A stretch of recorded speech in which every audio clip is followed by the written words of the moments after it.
अस्सलाम वालेकुम एवरीवन, कैसे हैं आप सब। तो जैसा कि आप जानते हैं कि सर्दियां अभी तक नहीं आई। सर्दियों ने बहुत कोशिश की कि वो आ जाएं और हमने भी बहुत कोशिश की कि हम गर्म कपड़े पहन लें, लेकिन सर्दियां आने का नाम ही नहीं ले रही। सर्दियों ने कहा ना ना, मैं इस बारी नाराज़ हूँ, मैं नहीं आऊँ सी। तो चलो कोई नहीं, सर्दियों ने तो नहीं आना, लेकिन हमारा तो खाना पीना चलता रहना है ना, ज़िंदगी के मामलात चलते रहने हैं। अब सर्दी का मुँह देखने लगे तो फिर तो पै गई हैं पूरियाँ। अब किसी ने ये थोड़ी कहना है कि सर्दी नहीं आई तो हमें रोटी नहीं चाहिए, सर्दी नहीं आई तो हमें कपड़े नहीं चाहिए। सबको सब कुछ चाहिए। सर्दी को इससे कोई गर्ज नहीं वो आ रही है कि नहीं आ रही। तो खैर, मैंने सोचा कि अब सर्दी आ रही है तो सर्दी में आपको पता है कि उठने का दिल तो करता नहीं कि उठ के बार बार पानी में हाथ डाले बंदा। तो इसलिए हम जो है वो ज़्यादा सारी चीज़ों को धो के, काट के, छील के अच्छी तरह से फ्रीज़ कर लेंगे, ताकि जब भी खाना पकाना हो तो आप आराम से फ्रिज में से निकाल लें, उसकी चटनी बनाएं और उसको खाने में डाल दें, और मिनटों में खाना जो है ना वो तैयार हो जाता है। और आपको पता ही है, अदरक, लहसुन और टमाटर होते हैं।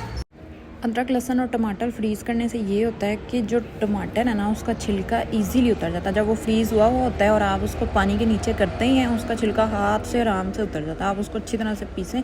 कुछ लोगों को फ्रेश टमाटर पसंद होते हैं और कुछ लोग फ्रीज़ करके यूज़ करते हैं। हम तो वैसे फ्रीज़ करके यूज़ करते हैं। तो और अदरक भी छील के छोटे छोटे पीसेस करके आप उसको सारे महीने का या 2 महीने का भी फ्रीज़ कर दें, क्योंकि इतनी तो वो खाने में डलती नहीं है, थोड़ी सी डलती है। और लहसुन भी आप सारा इकट्ठा ही छील के उसको अच्छी तरह से धो के उसको भी फ्रीज़ कर दें। अब जब भी आप खाना पकाने लगेंगे सारी चीज़ें आप निकाल लें। लाइट नहीं है, ग्राइंडर की कोई ज़रूरत नहीं। जो होता है चट्टू डंडा जिसको कहते हैं, उसमें आप उनको डालें। वो इजीली 2 सेकंड्स के अंदर पिस जाएंगे, क्योंकि वो फ्रेश तो होते नहीं, वो फ्रीज़ हुए होते, इतने सख्त होते हैं कि जब आप उसको पीसते हैं तो वो अच्छी तरह से पिस जाती हैं जो सारे मसाले होते हैं। तो यहाँ पे अदरक सारी फ्रीज़ हो चुकी है। ये हरी मिर्चों की डंडियाँ उतार ली गई हैं, इनको धो लिया है। हरा धनिया जो है ना, वो आपने हरा धनिया जब आए तो आपने उसको काट के अच्छी तरह से धोना नहीं है, अच्छी तरह से उसको साफ़ कर लेना है। मतलब उसमें जो मिट्टी वगैरह वो झड़ जाएगी, कोई कीड़ा वगैरह वो, और गंद निकाल के उसको अच्छी तरह से काट के आपने फिर आपने उसको पॉलीथीन बैग में ना बंद करके अच्छी तरह से फ्रिज में रख देना। अब जब आपने यूज़ करना है ना, तब आपने जितना आपको चाहिए उतना सा लेना है, उसको धोना है और आपने अपने खाने में डाल लेना है। पहले से उसको धो के नहीं रखना, नहीं तो वो सारे का सारा गल जाएगा। तो आपका 1 हफ़्ता तो आराम से निकल जाएगा हरे धनिए के साथ। उसके बाद वो शॉपर के अंदर भी गलना शुरू हो जाता है। तो मिर्चें जो थी, उसके जो हरी मिर्चें होती हैं उसकी आप डंडियाँ अच्छी तरह से उतार लें। उसको फ्रीज़ करेंगे, पहले उसको अच्छी तरह से चॉप करेंगे और फिर उसकी छोटी छोटी सी बना के छोटे छोटे से उसके बॉल्स बना के तो फिर हम उसको फ्रीज़ कर लेंगे। फिर जब भी कोई ऐसे पुलाव वगैरह पकता है ना, तो उसमें हरी मिर्चें अच्छी लगती हैं। और जैसे कि सर्दियाँ हैं तो फिर तो हरी मिर्चों की बड़ी ज़रूरत पड़ेगी, क्योंकि साग तो फिर आ गया ना मार्केट विच।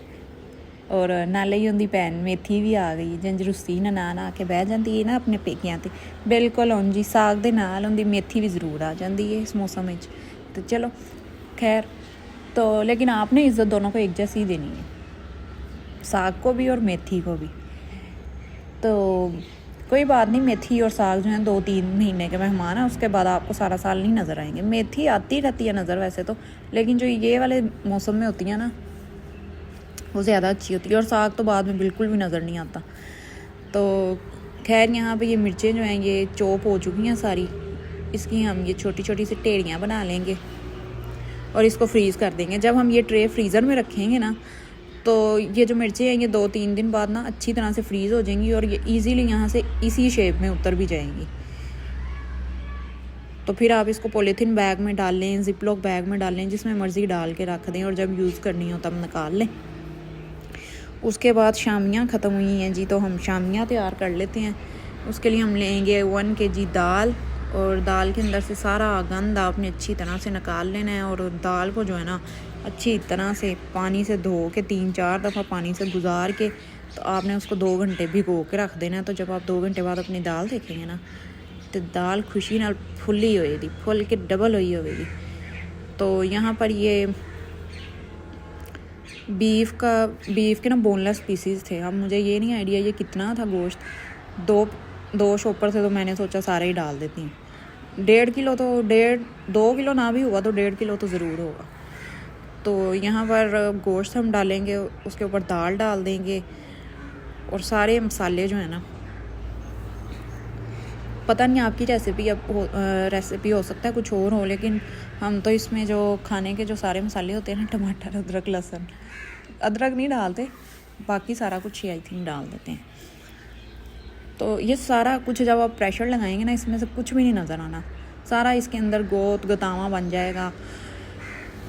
लेकिन ये है कि मिनटों में आपका शामी मसाला जो है ना वो तैयार हो जाएगा। आपने सारा कुछ इसके अंदर डाल देना, टमाटर, प्याज, लहसुन, हरी मिर्चें, गरम मसाला।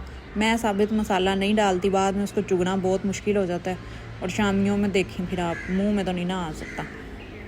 तो मैं जो पिसा हुआ गरम मसाला होता है ना, उसका 1 चम्मच भर के डाल देती हूँ। उसमें भी वही चीज़ें होती हैं जो साबित मसाले में होती हैं, तो खुशबू खुद ही आ जाती है। आप बाज़ार से वो जो शामी मसाला मिलता है वो भी डाल सकते हैं, लेकिन मैं नहीं डालती। तो यहाँ पे ज़ीरा डल जाएगा, सूखा धनिया डल जाएगा और नमक हस्बे ज़ायका।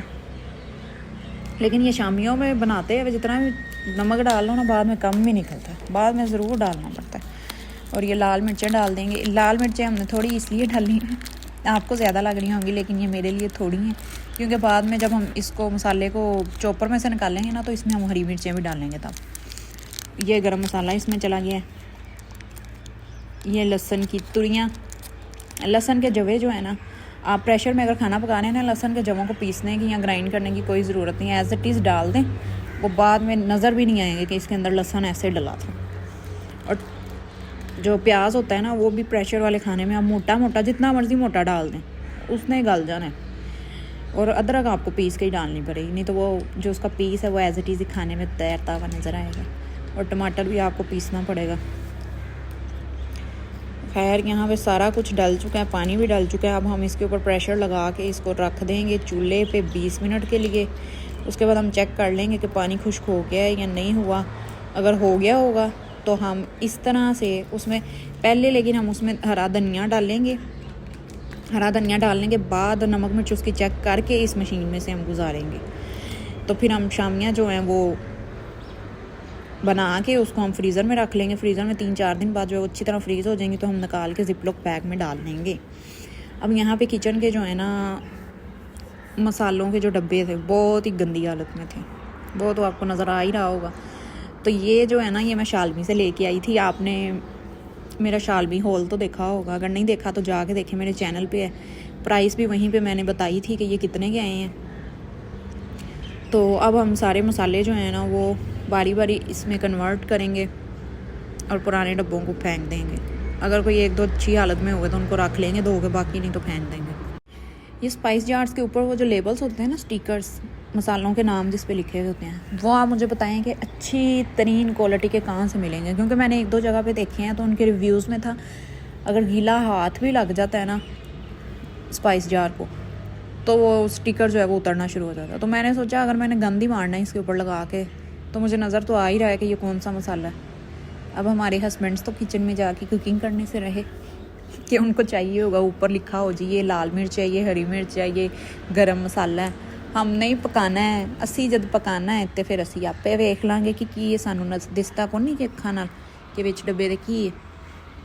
ते खैर फिर भी जे तुहानू कदी लगदा है कि तुसी लून की जगह ते चीनी पा दिंदे हो, तो चीनी की जगह ते लून पा दिंदे हो, तो तुसी अपनी आसानी लई स्टिकर ला लवो। और मेरा तो ख्याल नहीं कि स्टिकर की सानू कोई लोड़ है, साडे बंदियां नू हो सकती है, पर उन्होंने तो अल्लाह ही किचन लिजा सकता है, इस तो इलावा तो किचन नहीं वड़ सकते ना। उन्हों का किचन नाल कोई दूर दूर तक तलक नहीं, बंदा होंदा ही है, कभी बेगम हुंडा बना देता। हाँ, अपने दोस्तों के साथ जब गए होते हैं तो बहुत धड़ल्ले से कहेंगे हमने आज चाय बनाई, बहुत मज़े की थी, फलाने ने दाल पकाई, बहुत मज़े की थी। लेकिन ये मज़े जो है ना एक दूसरे के हाथों के, इनको ही बस पता होते हैं। मजाल है जो ये अपनी बीवियों को कभी कोई चाय का कप बना के पिला दें कि हमें भी पता लगे जी बड़ी हसीन चाय है, बड़ी मज़े की चाय है। वैसे ही इनको पता होता है कि दाल ऐसे पकती है, ऐसे पकती है। लेकिन जब पकाने में आएंगे तो फिर इन्होंने किचन का जो सत्यानाश करना है, ओ हो उनका भी जिम्मेदार कोई नहीं, सिर्फ असी होना है, सानू ही सारा गंद चुकना पैना है। चलो, उम्मीद करती हूँ कि आपको ये वीडियो बहुत अच्छी लगी होगी।